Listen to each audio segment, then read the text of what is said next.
আমার সাংবাদিক বন্ধুরা, আজকে বাজেট সেশনে প্রথম দিনেই মডেল ত্রিপুরা এবং সমৃদ্ধিশালী ত্রিপুরাকে সামনে রেখে একটা পজিটিভ এবং উন্নয়নমুখী বাজেট আদরণীয় উপমুখ্যমন্ত্রী তথা রাজ্যের অর্থমন্ত্রী যিষ্ণুদেব বর্মা মহোদয় প্রস্তুত করেছেন। তার জন্য আমি ওনাকে এবং দপ্তরের সমস্ত আধিকারিকদেরকে অনেক অনেক ধন্যবাদ জানাই। যখন ইকোনমিস্টরা অ্যাসেসমেন্ট করছিল যে ভারতবর্ষের ইকোনমি ডাউন হবে, এমনকি -30% গ্রোথ নিচে চলে যাবে, কিন্তু ইকোনমি সার্ভে যখন কেন্দ্র সরকার বাজেটের সময় প্রস্তুত করেছেন তখন আমরা সবাই জানি যে সেটাকে অ্যাসেসমেন্ট করা হয়েছে যে আগামী দিনে পজিটিভ 11% গ্রোথ হবে। তো ত্রিপুরা সরকারও সেই দিশাতে কাজ করছে। 2020-21 যেখানে 19,244.15 কোটি টাকার বাজেট ছিল, সেটাকে বাড়িয়ে 22,724.50 কোটি টাকা। তার মানে 2021-22 বাজেটে ইনক্রিজ হয়েছে 118.09%। বন্ধুরা, একটা রাজ্যকে এগিয়ে নিয়ে যেতে হলে কোন কোন সেক্টরগুলো কে কাজ করলে তো সহজে রাজ্যের যোগাদের রোজগার আর প্লাস ইকোনমিক্যাল ডেভেলপমেন্ট, ঠিক সেই দিশাতে এই বাজেট। যেমন ট্যুরিজম সেক্টর, তাতে আগে 2020-এ গেছে কত ছিল? 7,14,00,000 টাকা বাজেট অ্যালোকেশন। এবার কত হয়েছে? 15,50,00,000 টাকা। তার মানে 217.09% বৃদ্ধি হয়েছে। ইনফরমেশন টেকনোলজি সেক্টর 2020-21-এ 28,68,00,000 টাকা। এবার সেটা 56,77,00,000 টাকা। তার মানে 197.94% বৃদ্ধি। এগ্রিকালচার এলিট সেক্টর মানে প্রাইমারি সেক্টর, আপনারা অবগত আছেন 2017-তে যখন পুরনো সরকার ছিল তখন প্রাইমারি সেক্টর এগ্রিকালচার সেক্টরে গ্রোথ রেট ছিল 6.4%, আর এবার আমাদের সরকার আসার পর সেটা 6.4% থেকে বেড়ে দাঁড়িয়েছে 13.9%। তাতে প্রমাণিত করে ত্রিপুরাতে প্রাইমারি সেক্টরে দ্রুত গতিতে কাজ হচ্ছে। এগ্রিকালচার সেক্টরে প্রাইমারি সেক্টরে 887.43 টাকা বরাদ্দ ছিল 20-21-এ, আর 21-22 বাজেটে 1250.47 টাকা, 1250.47 টাকা। তার মানে 140.91% ইনক্রিজ করা। হেলথ সেক্টরে 1,057.12 টাকা ছিল, এটাকে বাড়িয়ে করা হয়েছে 1443.47 টাকা। তার মানে 136.55%। মানে কেন্দ্র সরকার হেলথ সেক্টরে যতটা বাড়িয়েছে প্রায় ততটাই রাজ্য সরকার এখানে হেলথ সেক্টরে বাড়িয়েছে। এডুকেশন সেক্টর 3,810.96 টাকা, সেটাকে বাড়িয়ে 2021-22-এ 4,152.62 টাকা। তার মানে 108.97% ইনক্রিজ হওয়া। বন্ধুরা, আজকে আমাদের বাজেট সেশনের প্রথম দিনেই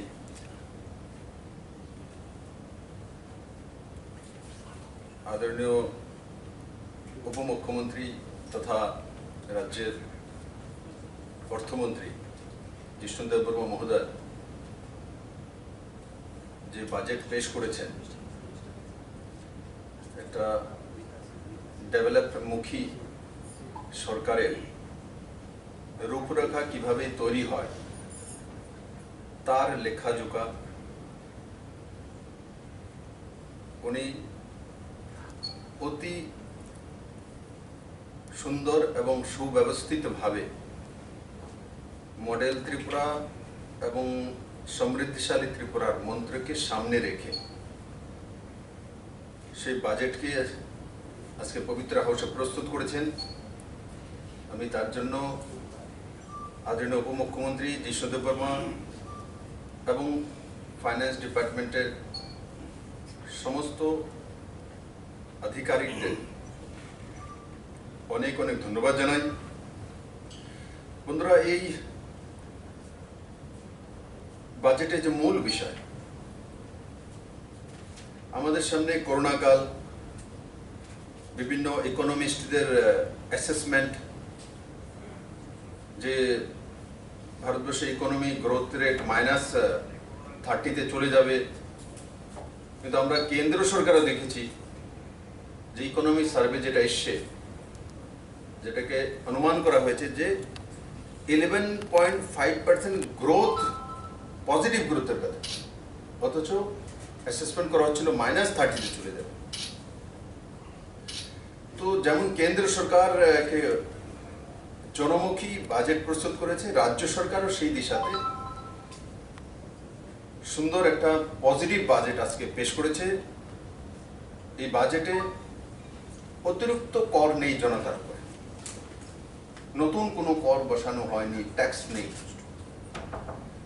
দ্বিতীয়ত 2020-21 যে বাজেট ছিল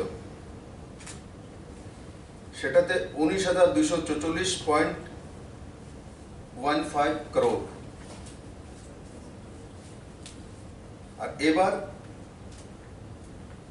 যে 21-22 বাজেট সেটা হচ্ছে 22,724.50 crore। তার মানে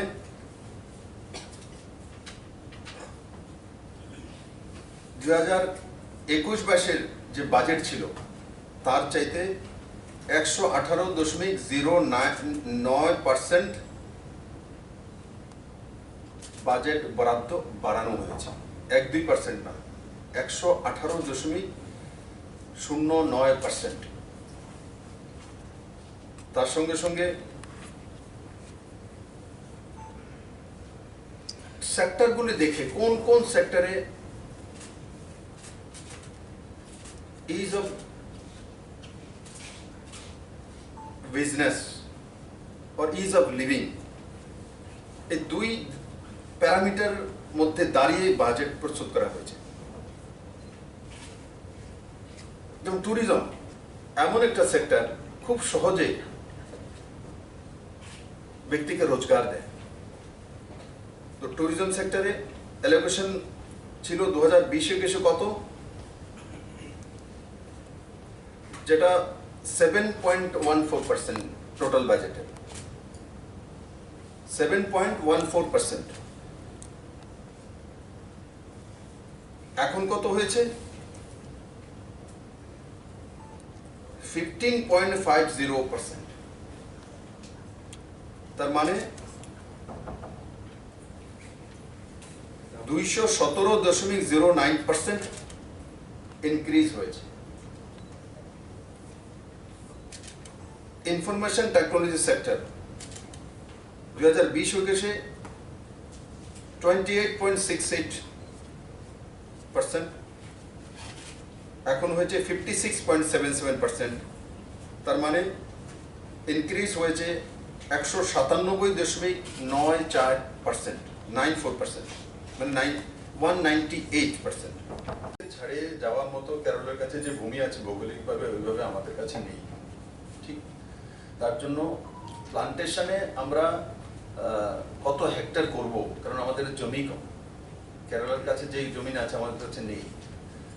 আমাদের ভ্যালু এডিশন করতে হবে।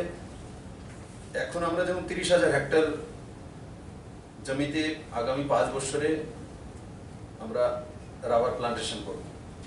এটা একটা বড় দিক সবচেয়ে, যে ত্রিপুরাতে প্রাইভেট ইনভেস্টমেন্ট রাবার সেক্টরে এই প্রথমবার হয়েছে, ফার্স্ট টাইম। এটা ত্রিপুরার জন্য একটা মাইলস্টোন, যে আত্মা 1100 কোটি টাকা তার মধ্যে ইনভেস্ট করবে নর্থ ইস্ট মে। তো তার মধ্যে রাবার প্রডিউসার বা রাবার প্লান্টেশন নর্থ ইস্ট দুটি রাজ্যে তো রয়েছে, বিশেষ করে ত্রিপুরা এবং আসাম। তো স্বাভাবিকভাবে ত্রিপুরা লাইম শেয়ারটা পাবে 1100 কোটি টাকা।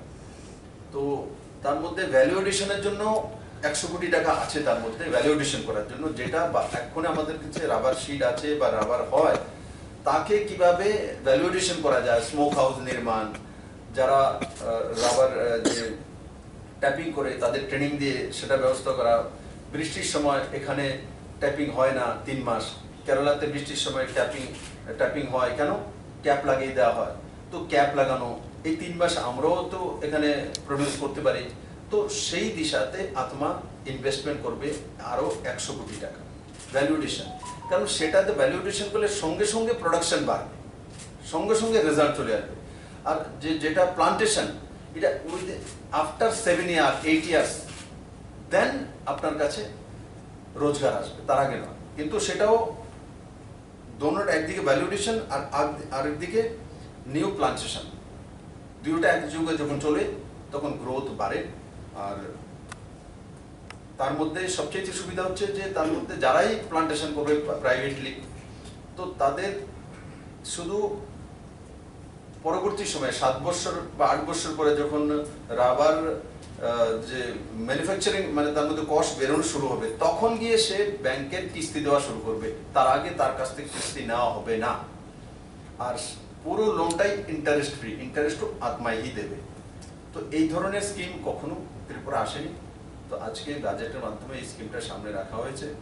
তাতে ত্রিপুরাতে বড় মাত্রার রাবার গ্রোয়ার রয়েছে, ছোট বড়, এরা লাভান্বিত হবেন।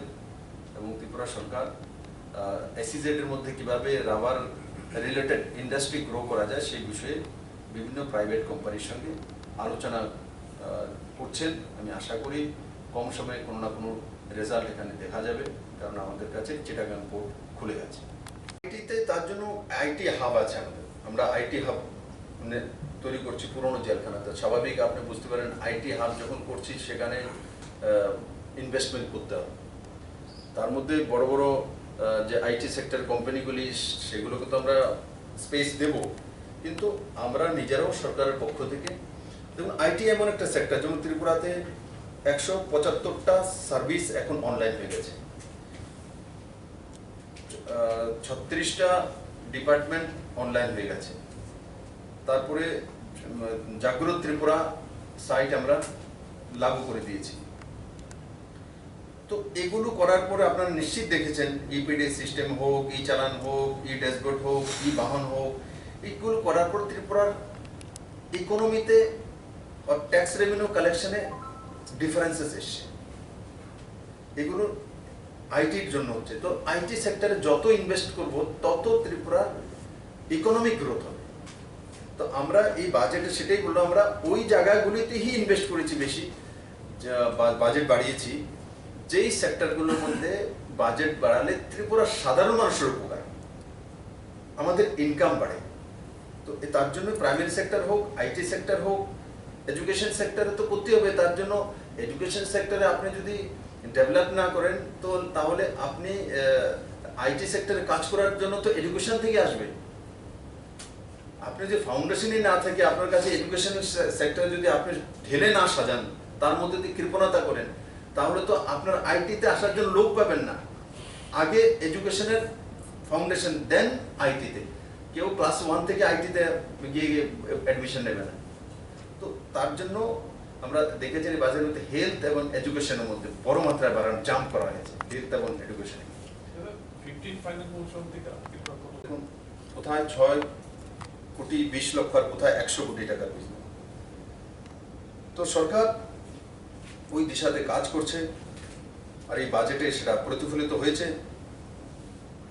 অনারেরিয়াম যেটা আমাদের সমাজপতিদেরকে, দেখুন আমি অনারেরিয়াম 2000 টাকা দেওয়া হচ্ছে মান্থলি, সেটা বড় বিষয় না। যে রাজ্যে 7 পে স্কেল লাগু হয়ে গেছে, সে রাজ্যে কেউ 2000 টাকা পাচ্ছে, সেটা বড় বিষয় না। সবচেয়ে বড় বিষয় হচ্ছে যে আমি দেখেছি তাদেরকে যখন আমি পুরস্কৃত, তাদেরকে সেই সার্টিফিকেট দিয়েছি, 2000 টাকা কি না তার মধ্যে ওদের কোনো ইন্টারেস্ট নেই। সমাজপতিরা সবচেয়ে খুশি যে আমাদেরকে এই সরকার আইডেন্টিফাই করেছে, আমরা সরকারিভাবে সমাজপতি। আজ আমরা আইডেন্টিফাইড হয়েছে ত্রিপুরা সরকারের দ্বারা, আমাদেরকে সম্মান করে সার্টিফিকেট দেওয়া হয়েছে। তো আজকে ত্রিপুরাতে 32% জনজাতি আছে, তার মধ্যে 19টি মূল ট্রাইব। তাদেরকে সবাইকে, ছোট ছোট গোষ্ঠীদেরকে চিহ্নিত করে তাদের সমাজপতিদেরকে সেই সম্মান ত্রিপুরা সরকারের পক্ষ থেকে করা হয়েছে। সেটা ত্রিপুরার সমাজ ব্যবস্থার জন্য, কাস্টমারি ল যেটা রয়েছে সেটাকে সুদৃঢ় করার জন্য এটা বড় মাইলস্টোন হিসেবে কাজ করবে আমি আশা করি। তাতে জাতি জনজাতি যে মিডল স্তর ত্রিপুরা রাজ্য, কোনো এক সময় ডিফারেন্সেস তৈরি হয়েছিল, করা হয়েছিল রাজনৈতিকভাবে হোক, যেভাবে হোক, কিন্তু আজকে ত্রিপুরা থেকে সেটা ধীরে ধীরে একদম নির্মূল হচ্ছে। আর আমি আশা করি এই যে পজিটিভ বাজেটটা আদরণীয় জিষ্ণুদেব বর্মা প্রস্তুত করেছেন, ত্রিপুরার সমস্ত মানুষের সার্বিকভাবে সহায়তা করবে। এবং এখনো আমি আপনাদের মাধ্যমে আজকে বলবো যে যারা এখনো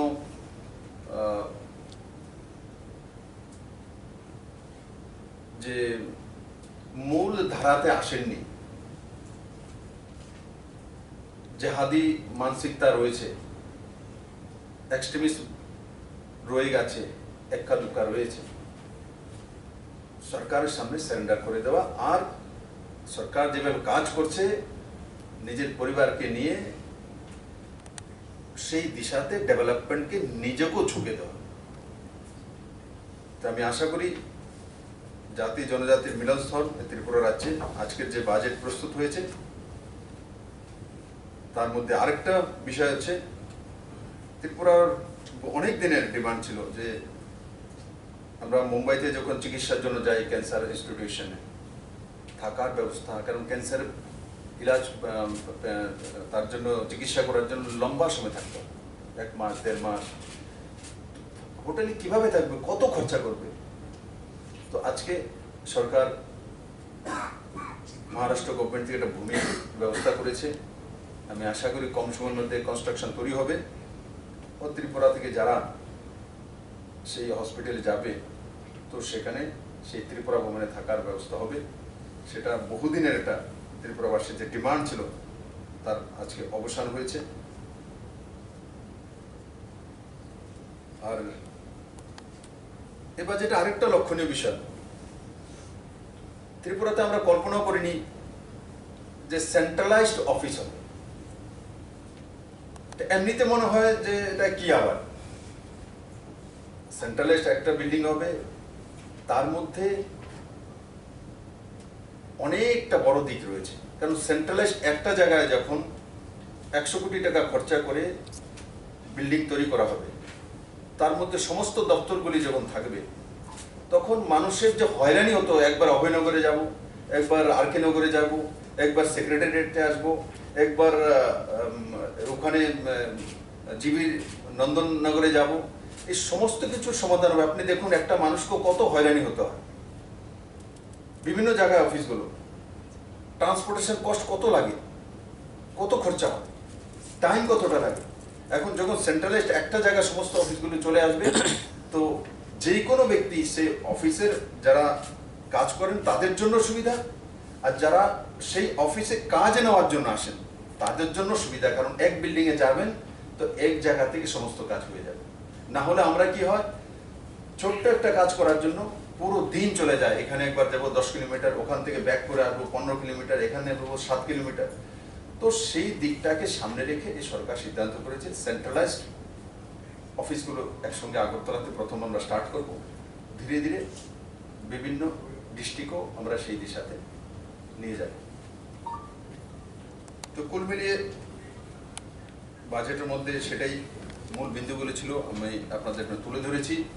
আমি আশা তার সঙ্গে সঙ্গে যে ত্রিপুরার জন্য এই যে ন্যাশনাল ল ইউনিভার্সিটি আগরতলাতে খোলা, এটা একটা নতুন সুন্দর দিগন্ত খুলবে ত্রিপুরার জন্য। শুধু ত্রিপুরার ছেলেমেয়েরা এখানে পড়বে তেমন না, ফ্যাকাল্টি যখন ভালো হবে তখন অন্যান্য জায়গা থেকেও সেই ল ইউনিভার্সিটিতে পড়ার জন্য আগরতলাতে আসবে স্টুডেন্ট। আর বিশেষ করে নর্থ ইস্টের মধ্যে আমরা লক্ষ্য করেছি একদম ভালো ফ্যাকাল্টি আছে, নাম্বার 10-এর মধ্যে চলে আসে এমন কোনো ল ফ্যাকাল্টি বা ইউনিভার্সিটি নেই। তো আমাদের চেষ্টা এটাই থাকবে যে আমরা যে ল ইউনিভার্সিটিটা প্রস্তাব রেখেছি সেটা যাতে ন্যাশনাল লেভেল মেনটেন করে সেই দিশাতে ফ্যাকাল্টি তৈরি করা।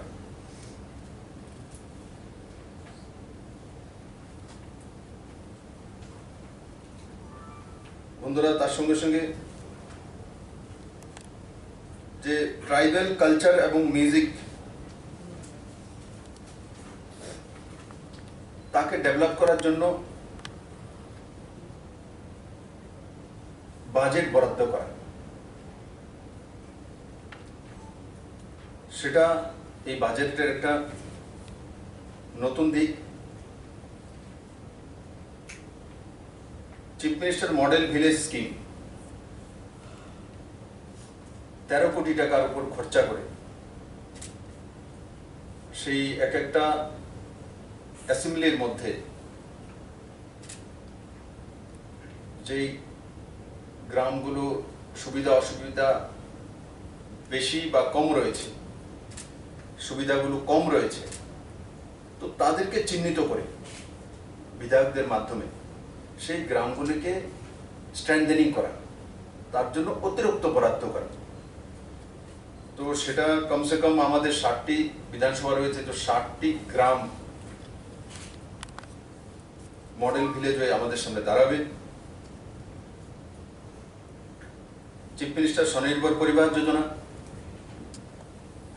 প্রায় 117 কোটি টাকা ব্যয় করে 6 লাখ পরিবারে তাতে লাভান্বিত হবে। এমনিতে মনে হয় যে তার মধ্যে ফুলের বীজ দেওয়া হবে, ফলের চারা দেওয়া হবে, তারপর ফরেস্ট ডিপার্টমেন্ট থেকে কিছু গাছের চারা দেওয়া হবে, তারপর ভেজিটেবল বীজ দেওয়া হবে। তার মধ্যে আমরা চিহ্নিত করেছি যাদের কাছে পুকুর আছে তাদেরকে 500 করে ফিঙ্গার লিঙ্ক দেওয়া, যাদের কিছু আছে যে অ্যানিম্যাল হাজবেন্ডারি ডিপার্টমেন্টের মাধ্যমে তাদেরকে পোলট্রির, সেটা হাঁস হোক, মোরগ হোক, পিগিরি হোক, সেগুলো দেওয়া। তো কুল মিলিয়ে এটার একটাই লক্ষ্য যে আমাদের বাড়ির মধ্যে, বিশেষ করে গ্রামীণ এরিয়ার জন্য, এটা যতটাই আমাদের কাছে জমিন বা জায়গা রয়েছে তার মধ্যে সবজি যাতে বাড়িতে থাকে, যাতে ডিমের ব্যবস্থা থাকে, মাংসের ব্যবস্থা থাকে, দুধের ব্যবস্থা থাকে, মাছের ব্যবস্থা থাকে, ফলের ব্যবস্থা থাকে, সেগুলোর জন্য যাতে আমরা ডিপেন্ড না হতে হয় অন্যর উপরে। আমরা করোনাকালে অনুভব করেছি যে যখন লকডাউন হয়ে গেছিল তখন তার প্রয়োজন হতো, সেটাকে সামনে রেখেই সরকার এই স্বনির্ভর পরিবার যোজনা এনেছে। আমি আশা করি তাতে 6 লাখ পরিবার যে লাভান্বিত হবে। আর establishment of school of excellence, এটা একটা সুন্দর দিক, যেটা পুনের একটা সংস্থার সঙ্গে জয়েন্ট ভেঞ্চার করে ডিরজু স্কুলের মধ্যে তার কোচিং এর ব্যবস্থা, আর তা থেকে অল ইন্ডিয়া লেভেলে কম্পিটিশনে যাওয়া, তার জন্য প্রস্তুতি করা, তৈরি করা, সেটা হায়ার এডুকেশনে, হায়ার স্টাডি এবং হায়ার পোস্টগুলিতে যাওয়ার জন্য ত্রিপুরার নজওয়ান ছেলে মেয়েদের জন্য একটা উজ্জ্বল ভবিষ্যৎ তৈরি করবে। মুখ্যমন্ত্রী পুষ্প উদ্যান প্রকল্প, কেউ কোনোদিন ভাবেনি ত্রিপুরাতে যে ত্রিপুরাতে ফুলের গাছ লাগানোর জন্য কোনো স্কিম আসবে, কিন্তু আমরা যখন লক্ষ্য করেছি যে বিভিন্ন জায়গায় ত্রিপুরাতে প্রাইভেটলি ফুলের চাষ করছে, আর বিশেষ করে করোনা আমাদেরকে অনেক কিছু শিখিয়েছে, অনেক কিছু দিয়েছে। করোনা কালে যখন আমার কাছে একটা লিস্ট আসলো কোন কোন সেক্টরে কারা কারা আছে, কি কি করে কি সাহায্য করে, তখন হঠাৎ করে একটা লিস্ট আছে যে 700-র কাছাকাছি ফ্লাওয়ার গ্রোয়ার আছে ত্রিপুরাতে। আমার জানাই ছিল না, আর আনুমানিক জানতাম যে 10-15 জন হয়তো আছে, কিন্তু যখন ডেটা আসলো তো 700-র কাছাকাছি, 665-র কাছাকাছি রেজিস্টার্ড, আনরেজিস্টার্ড আরো আছে।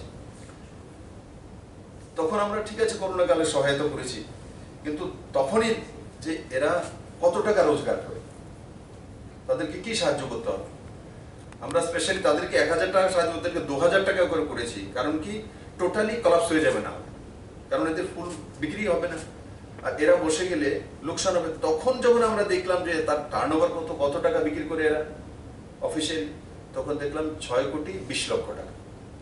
অথচ কারোর জানাই ছিল না যে 6,20,00,000 টাকার বিজনেস হচ্ছে সেখানে।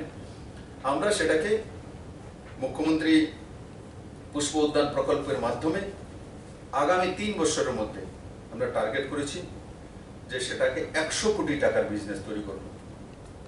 100 কোটি টাকার বিজনেস। অ্যাডভান্টেজ কতটা হবে সেটা তো সময় বলবে, আমরা অ্যাসেসমেন্ট করতে পারি। অ্যাসেসমেন্ট তো সেটাই বলে, যেমন পার ক্যাপিটা ইনকাম 2017-তে 1,04,44 টাকা ছিল পুরনো সরকার। আমাদের সরকার আসার পর সেটা হয়েছে 1,25,600-র কাছাকাছি। ঠিক, এখন অ্যাসেসমেন্ট এই বাজেট যে সামনে প্রস্তুত হয়েছে, এই বাজেটের ইয়ারে মানে 21-22 পার ক্যাপিটা ইনকামের অ্যাসেসমেন্ট করা হয়েছে কত, 1,31,000-এর উপরে।